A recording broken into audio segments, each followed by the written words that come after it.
statically indeterminate beams. So, kumbaga, pag tinawag po nating statically indeterminate beams is hindi po siya masosolve yung ating reactions kasi sobra sa apat, baliktad, sobra sa tatlo yung ating unknowns. For example, pag meron po tayong tinatawag na prop beam, ibig sabihin fixed yung ating nasa right side and meron tayong roller sa right side. Ulitin natin. So, meron tayong fixed sa left side, meron tayong roller sa right side, di ba? So, ibig sabihin kapag ganito yung ating format or yung ating support, meron po tayong force na, for example, this is our A and this is our B. So, meron po tayong reaction at A horizontal. Meron po tayong reaction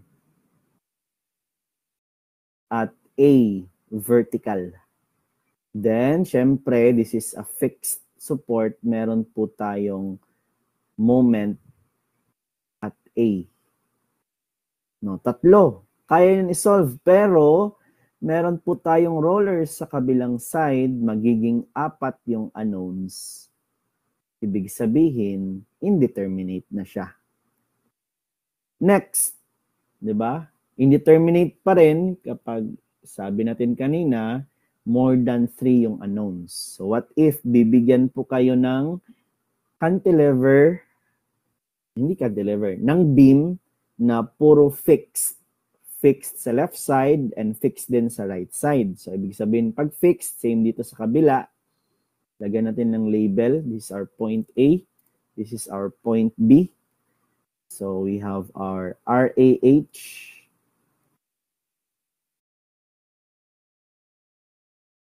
And we have our RAV. Tapos may MA. Kabila, we have our RBH. Our RBV and our MB. Diba? So, hindi mo yan kayang isolve using our equilibrium equations, yung summation of forces vertical, summation of forces horizontal, and summation of moment. So, hindi mo yan kayang isolve. Ibig sabihin, kakailanganin po natin yung topic natin sa past topic natin, which is yung area, moment method, and double integration method. So, kumbaga, manghihiram tayo doon ng another equation. Kasi, di ba, pag equilibrium equations, tatlong equation lang po yung kaya niyang mabuo. As you can see in our figure, more than 3 po yung unknowns. So, manghihiram tayo doon ng another equation para maging 4, 5, or 6 para ma-solve natin yung mga ganitong beams. Okay? So, let's start. What if, ayan, binigyan po tayo. What if ganito po yung ating beam. Wait lang, copy-paste ko muna class ha. Kasi parang hindi siya magkasya.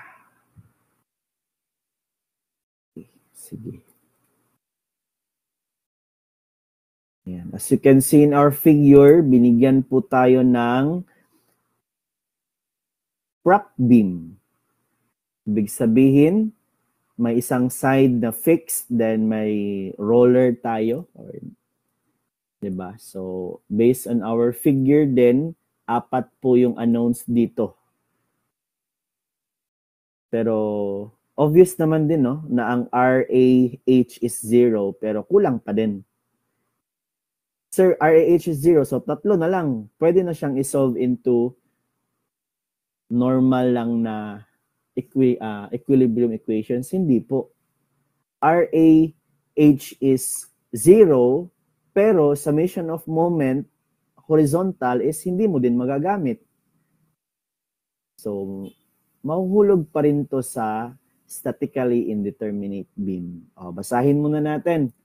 So, a prop beam shown carries 3 concentrated loads as shown. Determine the following if EI is 1.25 times 10 raised to the power of 15 Newton times mm squared. So, hinahanap po natin is reactions in each supports and moment at the fixed support using area moment method. Ayan. So, kukunin natin na gagamitin si area moment method. Papaalalay tayo kay area moment method. Then, letter B, deflection at point C using double integration method. Okay. So, I think ang first step po natin dito is i-drawing natin si tawag doon elastic curve of our deflection. So, deflection elastic curve. So, pag fixed, di ba, naka-straight line po muna siya before siya mag-curve. Ayan, straight line. Then, dito banda, mag-curve na siya. Deflection. Pero may support po dito. So, babalik siya sa support. And then, dito is wala.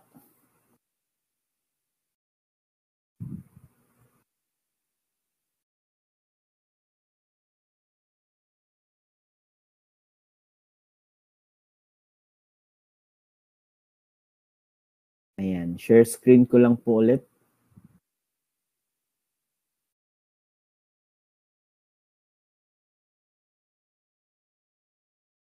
Okay, continue tayo. Disconnect. So again, drawing natin yung ating elastic curve, no? Deflection na elastic curve. So from here, straight siya, then nag-curve, babalik siya dito kasi merong support, then mag-bend siya ulit. Dito na part is pababa. Ayan. Wait lang. So, yan. Ayan, bababa na siya dito. Ayan. So, ito yung ating elastic curve. Okay, so proceed tayo. Ang una siguro natin gagawin dito is gagamitin yung concept. Okay, yan yung sabi na no? Area moment method para kunin yung reaction. 'Di ba? Kasi again, try muna natin na gamitin yung equilibrium equations natin para ma-prove natin na hindi talaga kayang isolve to na equations or equilibrium equations lang yung gamit. So, try natin, no? So, summation of forces vertical is equivalent to 0, where all upward forces are positive. So, ibig sabihin, drawing muna natin, meron tayong RA dito.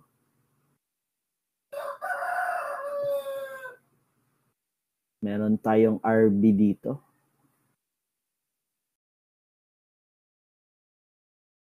Then, hindi ko na ilalagay yung RAH ha, kasi obviously 0 naman din siya.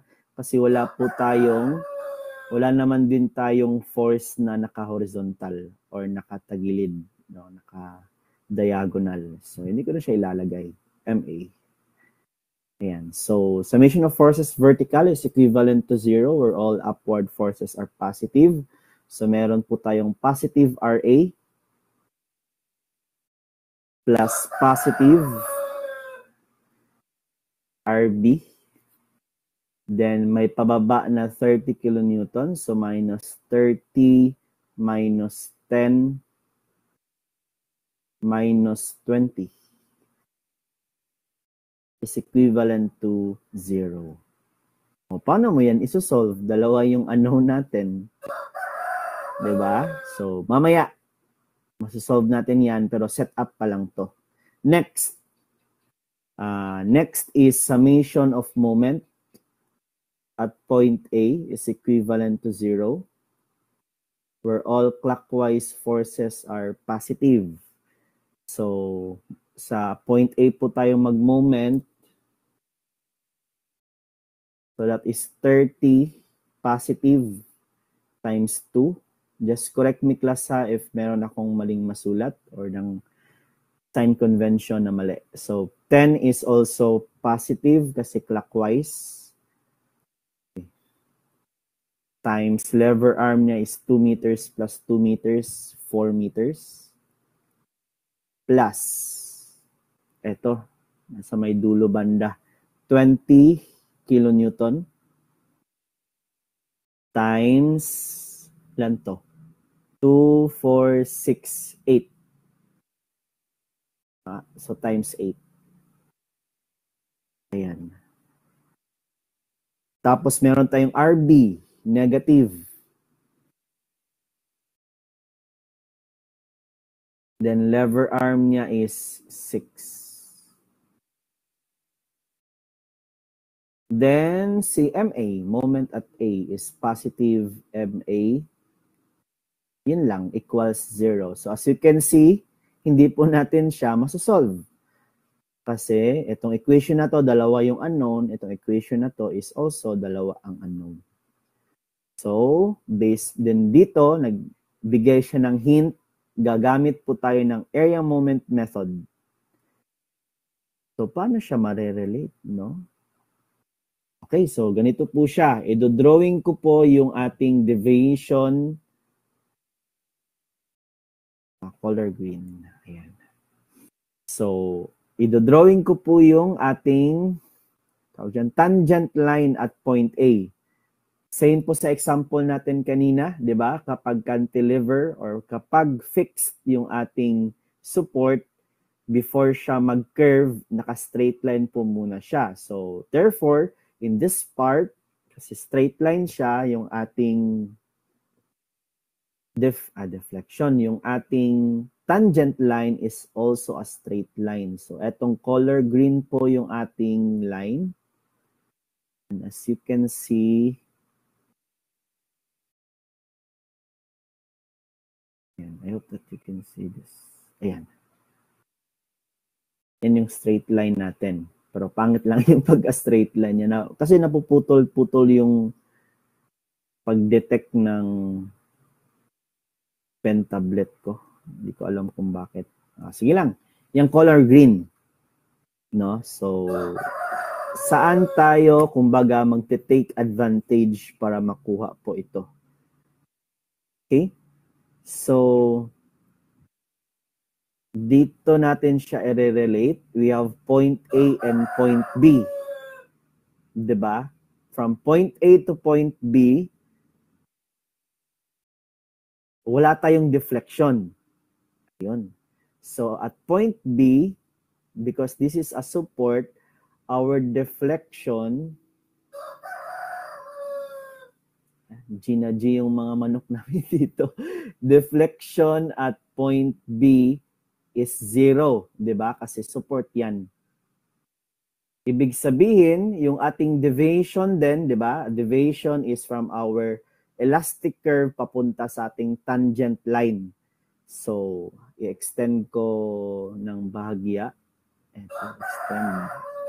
As you can see in our figure, yung color green yung ating tangent line. Diba? So, etong color blue and color green, yan yung height ng ating deviation. And as you can see, 0 din po siya. Diba? Kita ninyo? Deviation at the deviation at point B with respect to a tangent line drawn at A is 0. Yan yung iti-take advantage natin. TBA and deflection at B is 0. So, yan yung gagamitin natin dito. So, deviation at point B with respect to a tangent line drawn at A is 0. Then yung formula po natin pag deviation, 'di ba, is area of our moment diagram from point A to point B. Then this is deviation, so times tayo ng x bar papunta sa point B divided by EI.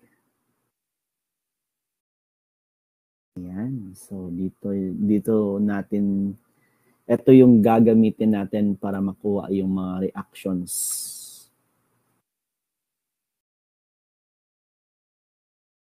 So, ilagay natin, this is 0, di ba? Kapag 0, pwede natin i-transfer sa kabila si EI.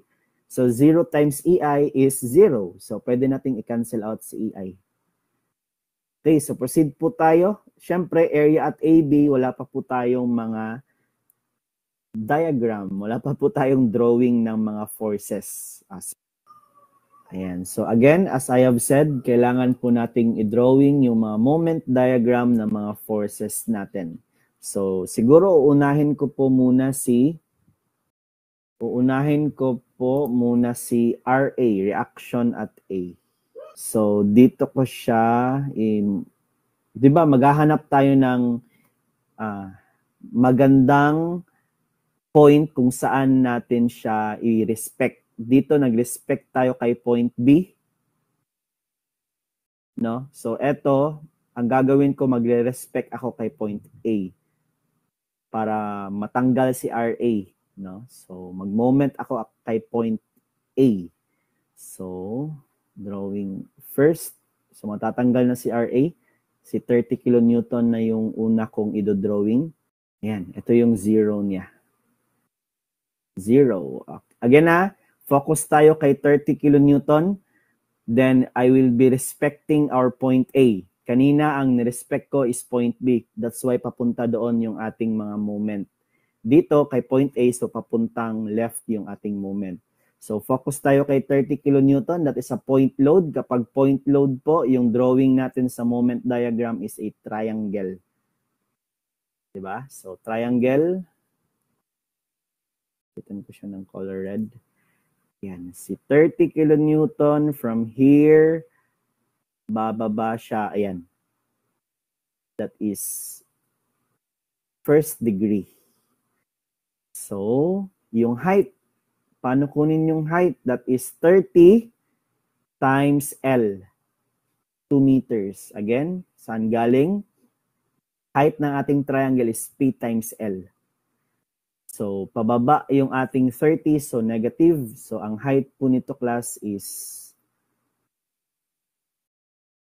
negative 30 times 2. Obviously, that is negative 60. Diba? Sulat ko lang po yung unit. Negative 60 kilonewton meter. Ayan, 1 out of, ewan ko kung ilang figures to. Next.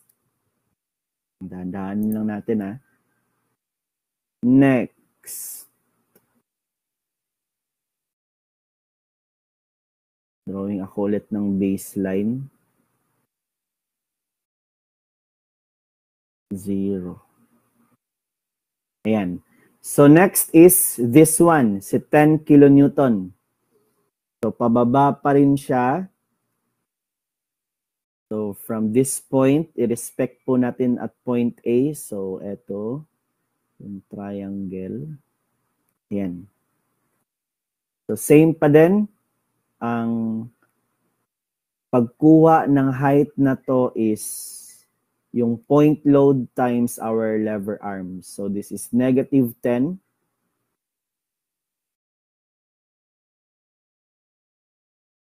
Times 4. And that is obviously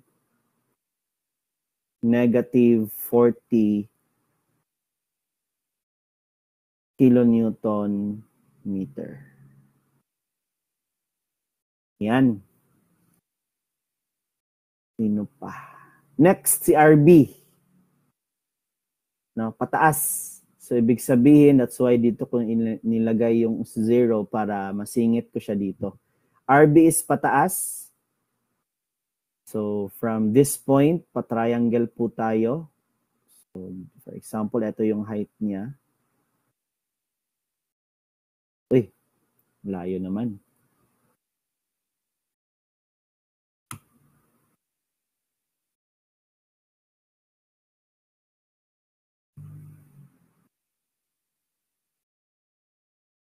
Ayan. So, as you can see, no, positive po siya kasi yung RB is upward. So, this height is hindi pa natin alam. Ang alam lang po natin is RB times 6. So, this is 6 RB.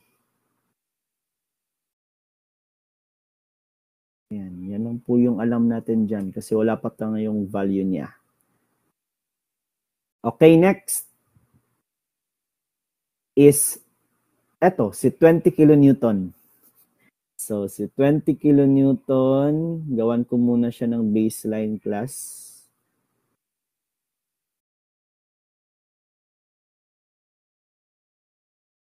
Ayan, 0. Pababa si 20 kilonewton, point load. So, kapag point load, magkaka-create po siya ng triangle. So, dito.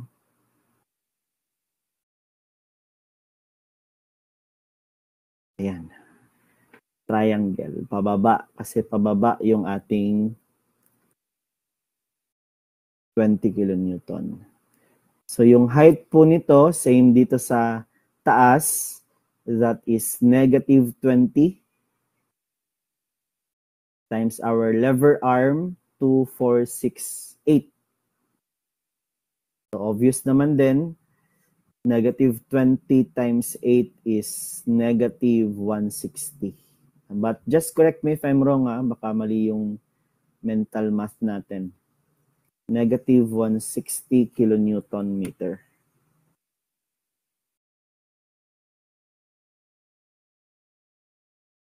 Yan, kompleto na. How about yung MA, sir? Wala. Hindi po siya magkakaroon ng figure sa ilalim kasi nag-respect naman din tayo kay point A. So, kumbaga wala pa po siyang ambag. Gabi naman yung walang ambag, no? So, fix ko lang to kasi medyo curve yung pagka-draw sa kanya.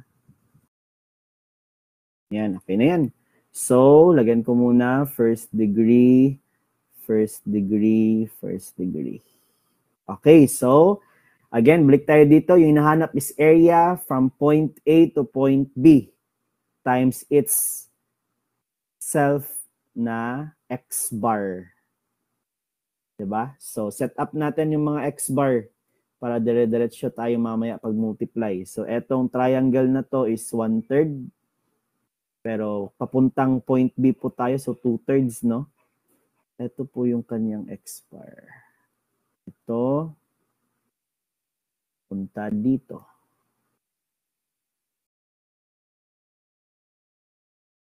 Ayan. This is our x bar B.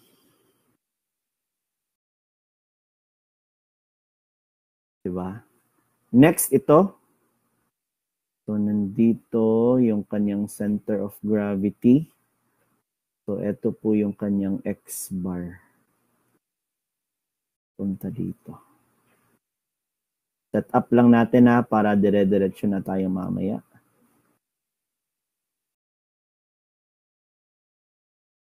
Okay, next, ito. Nandito banda. Ayan. So, x bar po niya is dito, papunta dito.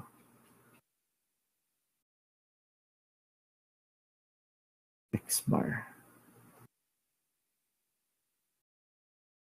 Ayan. Yung ano dito, yung medyo mahirap is this triangle. take note po, yung hinahanapan lang po natin ng area is from point A to point B. And as you can see po, lumampas siya. 'Di ba? So, i-shade ko lang yung hindi dapat kasali for this triangle. Hanggang dito lang po yung hahanapin natin. So, i-shade ko yung nito ng color black, hindi po siya kasama. So, ibig sabihin, paano po natin to i-X bar B? 'Di ba? So, ang pinakamabisang paraan po nito is yung trapezoid, pero hindi ko yung trip, no? Kasi mag-memorize ka pa ng formula for trapezoid and its X bar ng trapezoid. So, ang ginagawa ko, class, kapag trapezoid is hinahati ko siya into two parts. Diba? Alam naman ninyo kung ano yung trapezoid, no? So, ang first part po natin, no, gagawin kong color black. Ang first part po natin is ito. Si rectangle. Yan, si rectangle. 'Di ba? Yan, kasi 'di ba? A to B. So ito lang na area, hindi ito kasali. So etong rectangle po na color black, nandito yung kanyang lever arm. Diba? X bar B. So dahil nag-cut tayo ng rectangle, so magka-cut siya into two parts, meron tayong naiwan na triangle sa baba, which is yung kaniyang point is sakto sa point B. So, lagay natin, andito yung kaniyang center of gravity. Ayan. So, ito yung sarili niyang X bar.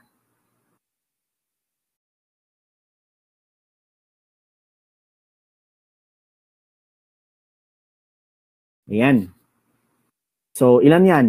1, 2, 3, 4, 5. 5 figures yung hahanapan natin ng area AB, X bar B. Okay, start na tayo. So,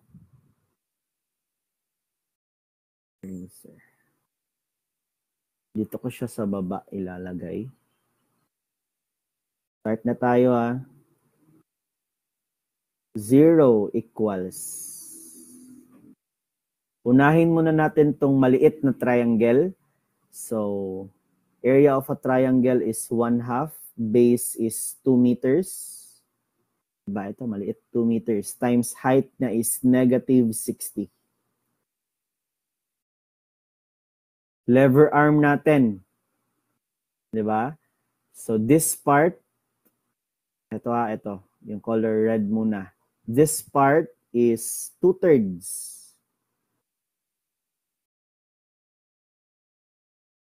Times 2.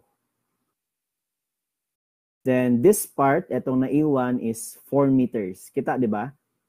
This is 2/3 of 2. Etong part na to, then papunta tayo sa point B. So 2/3 times 2 plus 4. And I hope that's clear. Tapos na tayo sa first triangle. Proceed tayo sa second triangle. No, as you can see, sakto naman din yung buntot niya na sa point B. So, triangle na formula plus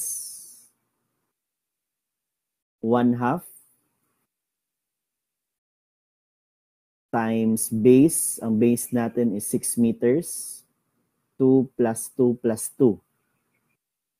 2 plus 2 plus 2. Height niya is positive 6 RB. Ayan. Then, ang kanyang lever arm, si X bar B. Bar B. So, multiply natin. Pag dito, papunta sa tip is 2/3. Hindi siya 1/3. Then, ang total length po natin is 6 meters. Ayan. Tapos na tayo sa triangle na to. Let's proceed. How about this one? So, plus 1/2. Base niya is 4 meters lang. Times 4. Then, height na is negative 40. Tapos, multiply po natin. First part is eto papunta dito. Diba? Yan, papunta dito. Sa triangle natin is 2/3 ng 4 meters. And then, dito na part, papunta na sa point B is 2 meters. I hope na nakuha ninyo yung ginagawa natin ngayon. Yan siya. So, tapos na tayo sa triangle na to. Proceed naman tayo sa rectangle. Ito, yung color black. But before that, save ko muna, no? Baka mali yung mapindot ko, mawala to lahat. Icebreaker lang. Sige, let's continue. So, eto, sa rectangle po tayo. It's very easy. Base times height lang po yan. Base natin is 6 meters. Times height, which is, hindi natin alam. Ano yung height natin dito? Solve muna natin, no? Ano yung height dito? Color black.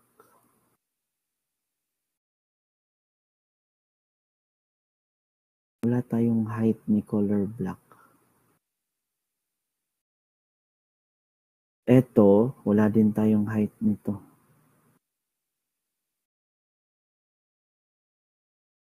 Sige, ang gagawin po natin, class, is ratio and proportion.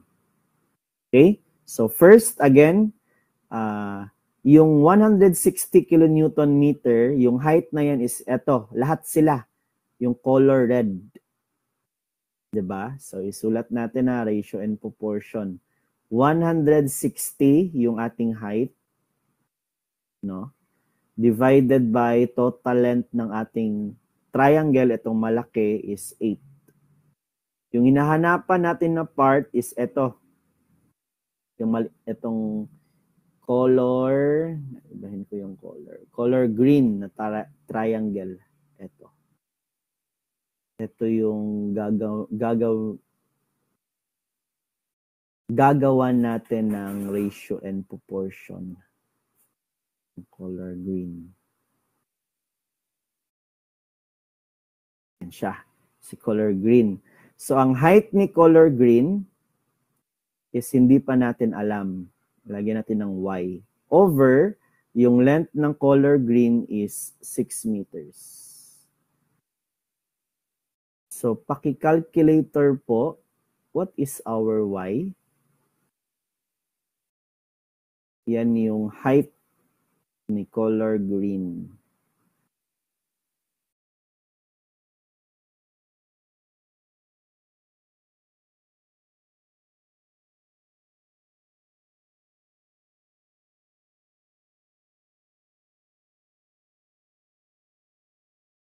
Yes, that's correct. Thank you. That is 120. Negative, no? Kasi nasa ilalim siya. Okay, so if this color green is 120, then etong kabuuan is 160. So yung color black natin na height, tatawagin natin siyang H. Siyempre, 160, 120, ito is yung remaining, si 40. Okay ba? We can proceed na. So, unahin natin yung color black muna. Ito yung hollow. That is a rectangle. So, plus, base po natin is 6. Times height natin is negative 40. Lever arm po natin, and color black, X bar B, is 6. 1/2 times 6. Ayun. 640, 6, 1/2. Okay, next. Baguhin ko lang po yung color nito. Gagawin natin color green.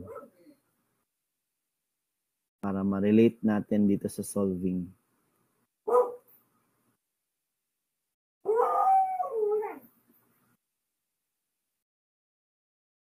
Ayan, color green. So, plus, triangle po tayo. Ito yung color green na triangle. So, that is 1/2 times base, 6 meters, times height, negative 120.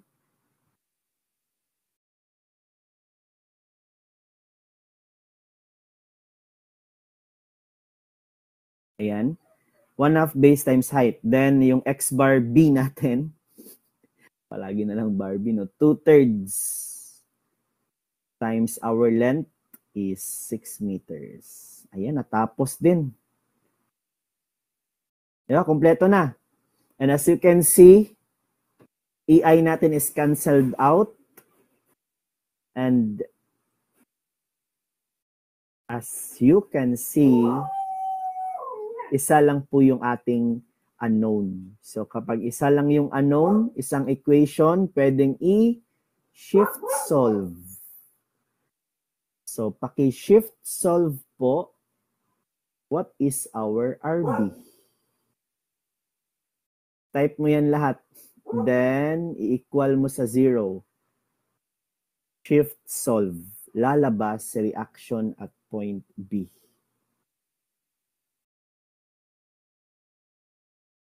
Wow, ang bilis. Let us just wait for the others. Maganda, no? Kasi tinype niyo na ng dahan-dahan. Sa mga hindi pa nakatype, pwedeng humabol. Pang double check natin.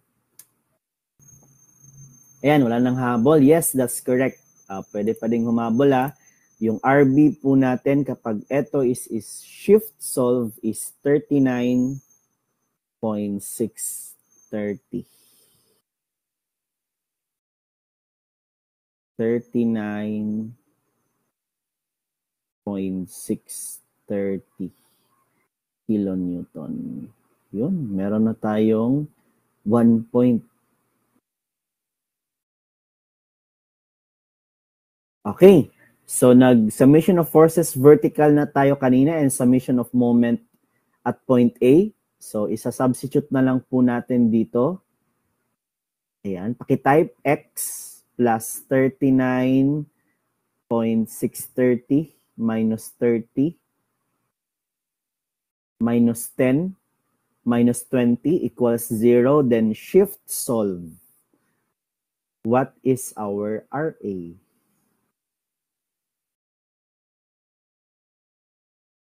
Yes, that's correct. 20.37. 20.37 kilonewton. Ayan.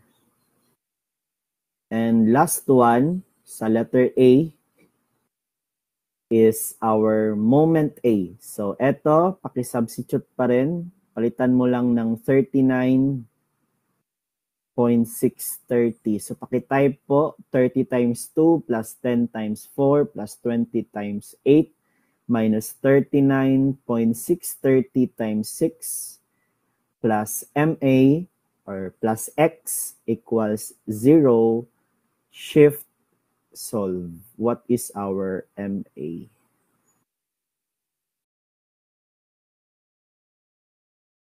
Yes, that's also correct. 22. Negative na. Negative. Okay. Meron lang po tayong mali sa assumption. As you can see in our assumption, counterclockwise yung ating MA. Pero yung sinulat ko po is positive. So, mali sa assumption. Dapat po negative to. So, palitan nyo lang ng negative, then shift solve ulit. And I think magiging positive lang yung sagot, no? Tama ba?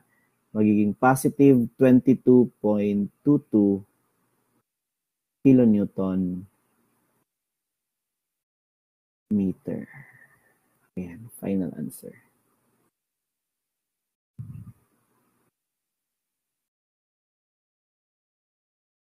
Save natin siya. Okay, so our last unknown na hinahanap is deflection at point C. Ang haba naman ito, no? Sige. So deflection at point C using our double integration method. So again, recap natin. Ginamit natin si area moment method, nakuha natin si reaction A, reaction B, and MA. Ngayon, ang pinapahanap po sa atin is deflection at point C. So ito yung hinahanap natin. Blue. Dito, papunta dito. Yan siya. Diyan, meron tayong deflection at point C. Sige, bilisan natin, no? Pero ang kaso, we need to redraw color blue. I-redraw ko lang siya. So, i-drawing ko yung ating elastic curve for our deflection. So, magbaba po siya. Then, baba ulit. Ayan. So, ito yung hinahanap natin. Punta dito. This is our deflection at point C. Then, ang gagamitin po natin is double integration method. Okay, medyo bilisan natin. First thing, di ba, pag double integration is we need to cut. Puputulin po natin para ma-expose and magkakaroon.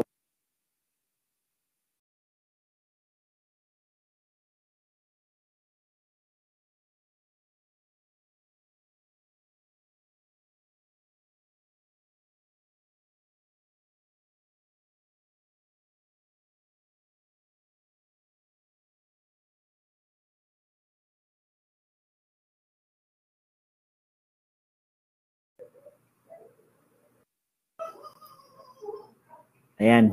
Sorry for that, the disconnect. So, continue tayo. Again, nag-drawing ako ng elastic curve for our deflection, and this is our deflection C.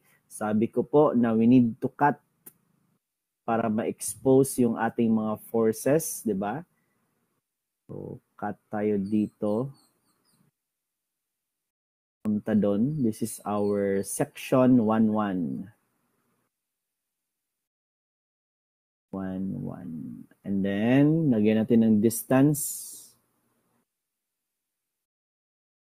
Blue. Dito,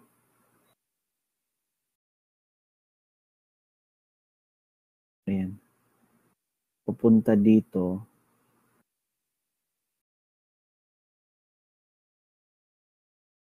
That is our X. Yan na. So, based kanina sa solving natin, nakuha na po natin yung ating MA, which is 22.22 kilonewton meter. Nakuha din po natin yung reaction at point A,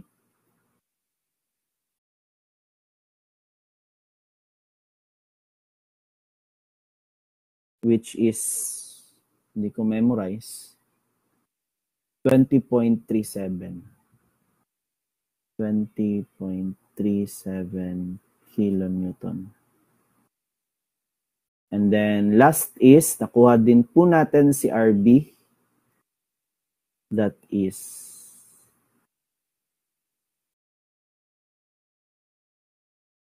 39.63.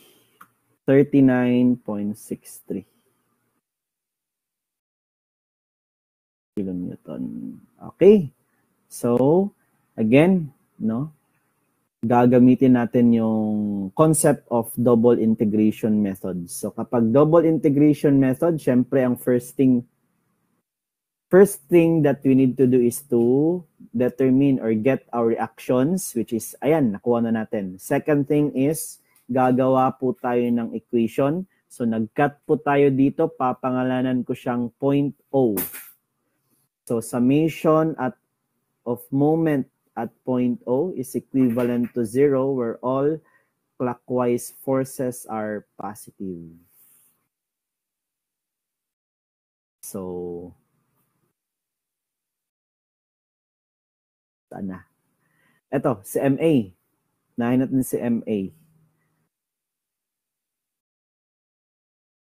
MA is 22.22.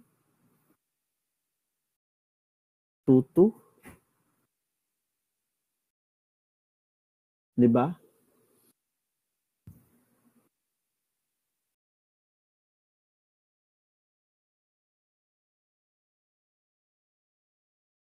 Times X, yung distance natin, raised to 0. Diba? Pag may couple, lalagyan dapat natin ng X na distance, pero i-raise to 0 po muna natin.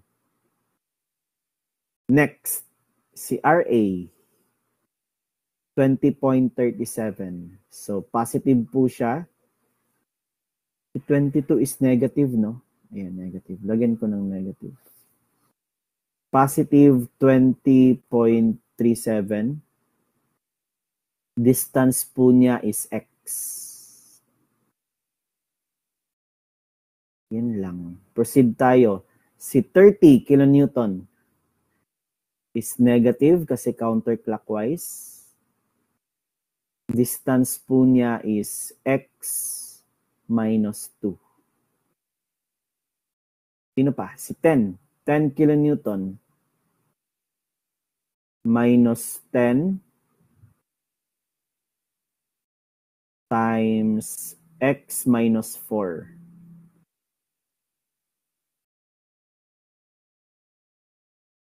Meron pa si RB. RB is positive. Positive RB 39.63. Then, ang lever arm niya is X minus 6. Sino pa? Si 20. Ayan, napakaliit. 20 is also negative. Lever arm po niya is X minus 2, 4, 6, 8. X minus 8. Ang dami naman. Wala na. I think wala na. Ito, si M. Moment at O. Dahil nag-cut po tayo, merong ma-expose na moment, si MO.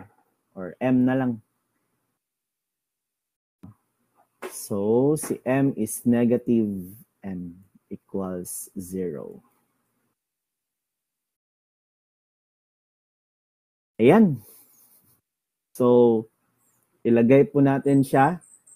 No, M is equivalent to, parang isusulat ko lang, no? I-transfer ko na lang siguro kaagad, class. Kasi, same naman din, no? Diba? Ito, minus M. So, i-equals M ko na lang siya. So, this will be our moment equation. Kasi pag M equals na, isusulat ko pa yan lahat, which is the same naman din. So, ito yung ating magiging first equation. That is our M. So, yung second equation po natin, di ba? That is our angle of deflection, which is the first derivative. First, integrate po natin EI prime.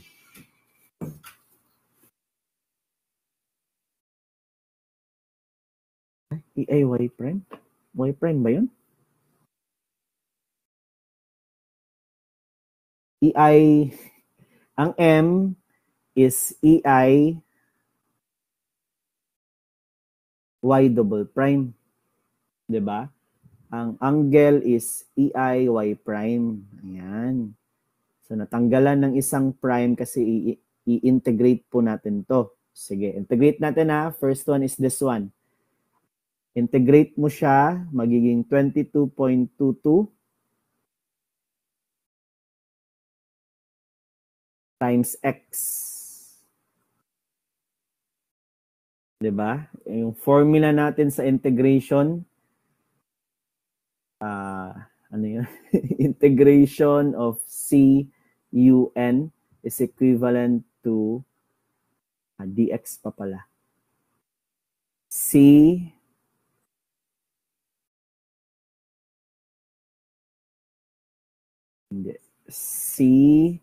U n plus 1 over n plus 1 plus c. Ayan. So, ito magiging raised to the power of 1.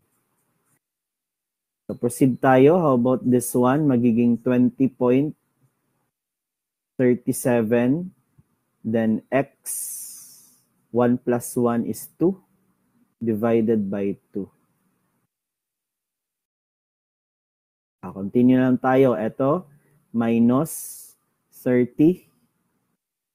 X minus 2. 1 plus 1 is 2 divided by 2. And this one, minus 10, x minus 4. Ayan. X minus 4 to 1 plus 1 is 2 over 2. Let us just continue sa baba. Plus 39.63. X minus 6, 1 plus 1 is also 2 divided by 2. Isa na lang. Minus 20. X minus 8. 1 plus 1 is 2 over 2. Ayun, natapos din. Ito yung ating second equation. Hindi pa. Kasi meron tayong C1x. Ayan. C1x. Ay, walang x. Wala munang x. C1 lang. Ayan. So, hahanapin pa rin po muna natin si C1 mamaya. Next, meron na tayong angle. Proceed tayo kay deflection. So, integrate natin ulit. Deflection formula equals EIY. Negative 22.22 x raised to 2 over 2 plus 20.37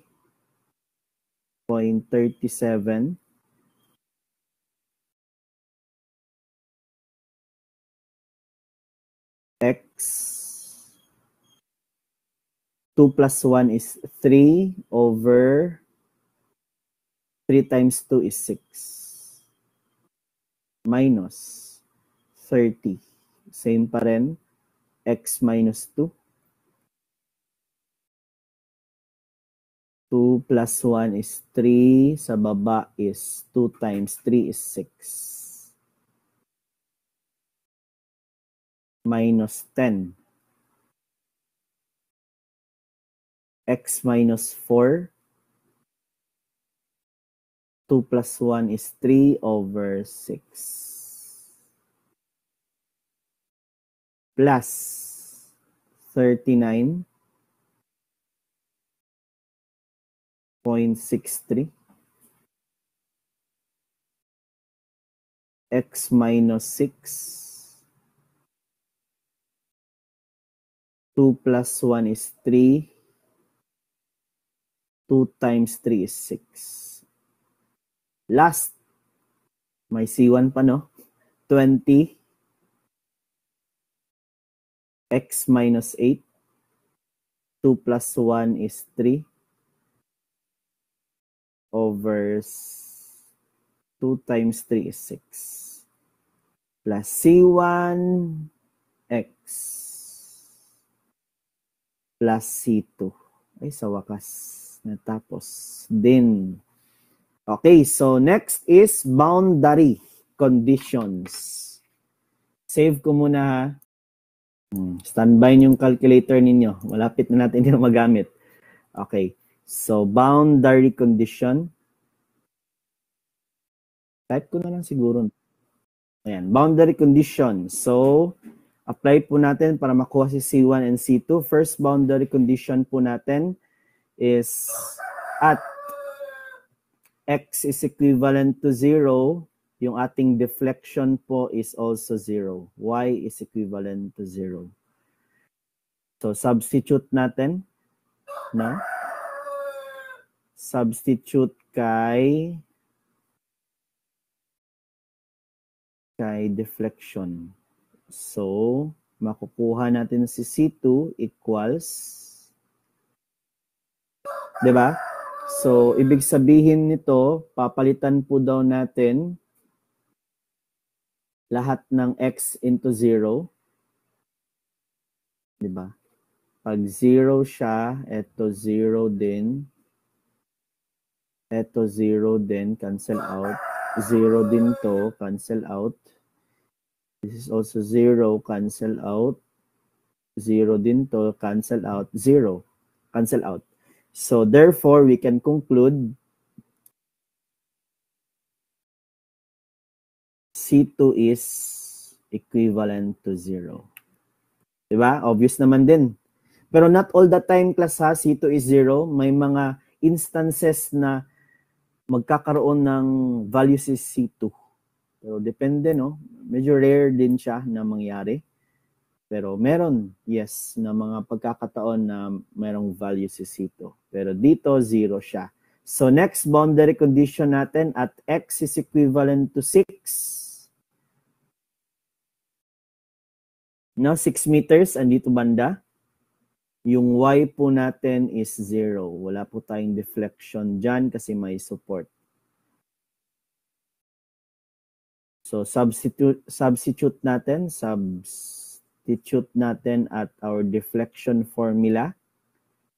Eto, kailangan ko na yung help ninyo. Makukuha natin si C1. So, ang gagawin lang po ninyo, class, eto i-type sa calcu. Etong x, papalitan lang natin ng 6.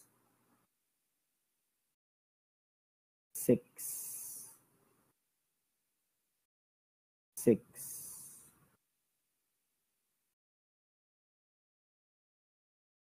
6. Palitan lang lahat ng 6 ha. I hope that somebody is calculating. Then kapag negative yung loob, wag isali ha. Diba? Yan yung condition natin sa double integration method. Ito kasali, kasali. Ito kasali, kasali. Ito hindi. Maka-cancel out siya. Ito din hindi. Maka-cancel out din siya. So, ito lang po i-type. 1, 2, 3, 4, 5, 6. Then, i-equate lang po siya sa 0. No? So, kanina, ito, papalitan natin ng 0. Dito, so second boundary condition, papalitan din siya ng 0. So, calculator po, class, what is our C1? 0 equals, eto i-type, lagyan mo ng 6, eto din i-type, lagyan ng 6, eto lagyan ng 6, eto din 6, eto wag na, cancel out pa din yan, eto wag na din kasi negative. Ito, lagyan ng 6, pero 0 naman din yung C1 natin. Diba? ito is magiging 0.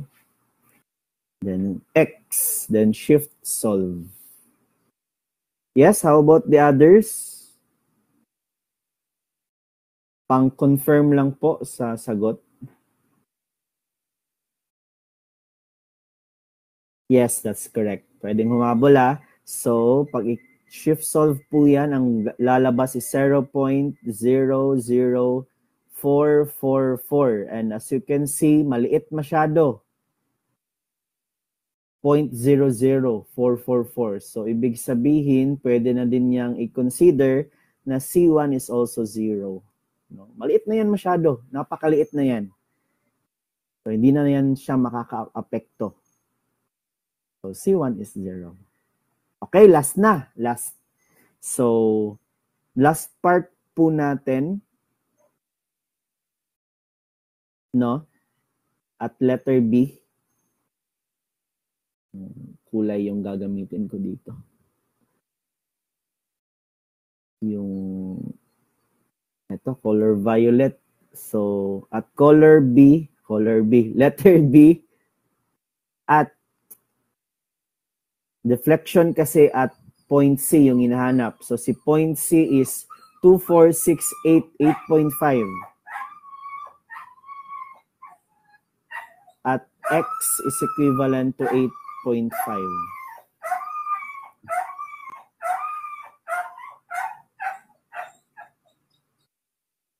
So, ano daw yung ating deflection? Okay, so ang gagawin lang, wag muna tong isali sa kabila. Ito, papalitan lang po natin ng 8.5. Ito din, 8.5. Sinisya na sa mga alaga namin dito, 8.5. This is also 8.5. Ito din, 8.5.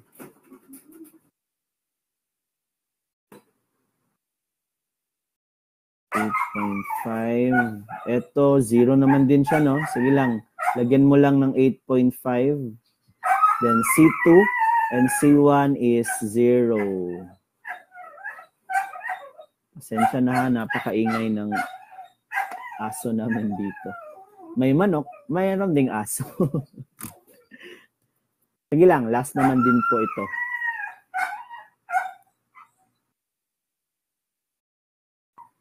So, ano yung lalabas?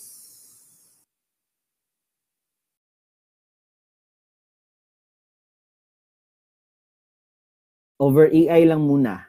Over EI. Mamaya na natin i-divide ng EI na value. So, deflection is equivalent to yung lalabas sa calcu ninyo over EI lang muna.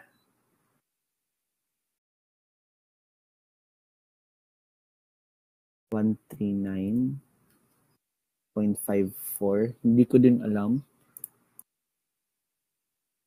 Kasi yung sagot ko dito nakaano na. Sige, try ko ha.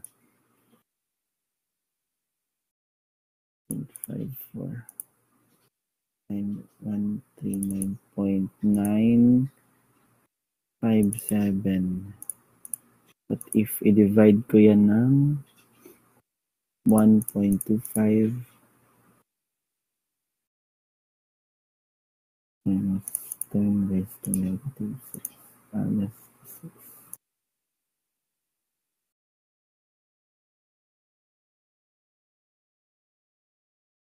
Ayan, that's correct. 139.957. So, yung sagot na yan, hindi pa po yan yung final answer. Negative 139.957.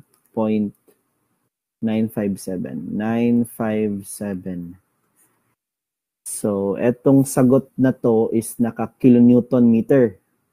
Diba? And then yung sagot natin or yung EI natin is Newton millimeter squared. So i-convert po muna natin. Diba? So, paano yun pag-convert? We have 1.25 times 10. Dito ko sa baba ilagay ha, para I think hindi siya magkasya. 1.25 times 10 raised to 15 Newton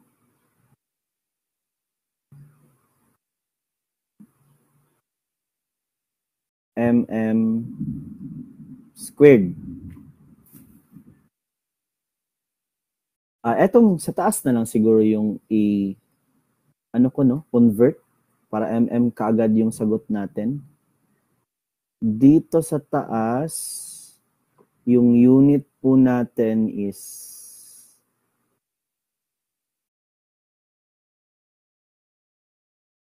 -1.39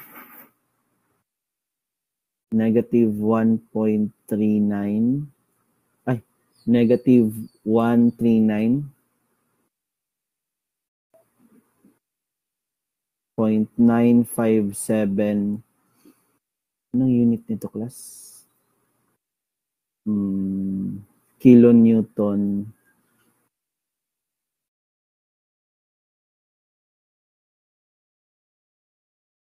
times meter.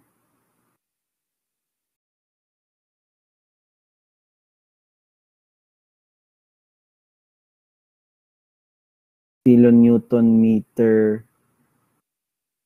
then cancel out kilonewton meter cube. Ayan, kilonewton meter cube po to siya. So i-convert dapat natin yung numerator into Newton mm squared. So i-times po natin into 1,000 raised to 4. Ayan. Para maging Newton mm cube. Para mag-cancel out mm yung remaining. So paki-calculate daw po. What is negative 139.957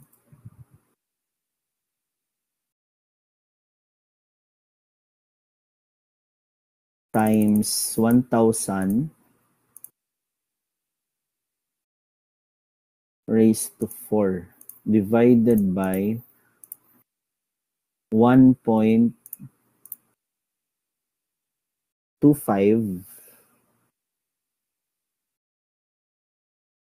times 10 raised to 15. Ang sagot is negative 0.1120 mm.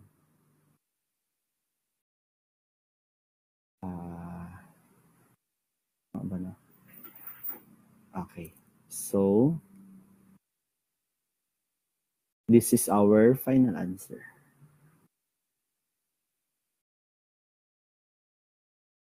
Ayun, we're done.